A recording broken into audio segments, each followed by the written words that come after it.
Ovozimni eshit, shu ovozimni ko'plar pisand etmas, senga yoqardi.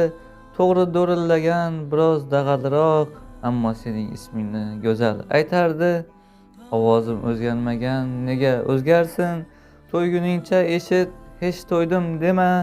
Eshitib alal oqibat o'zingni ayblama, men qildim dema. Ixtiyor o'zingda, xohla eshitma. Men ham yozib qoldirdim o'z xohishimla. Bir qora kuningda asqotib qolar, u kun meni topolmassan bir boqishingla. Achinib ketyapman lekin nachora, endi bu ovozdan isming ham ko'chgan. Bu ovoz har gapni ayta olar lek, sen kutgan gaplarni olovi o'chgan. Vaqt o'tib o'zgarar balki hammasi, o'shanda bu gapni hazilga yo'ysam, balki yana ismingni aytar bu ovoz, agar men ismingni qizimga qo'ysam.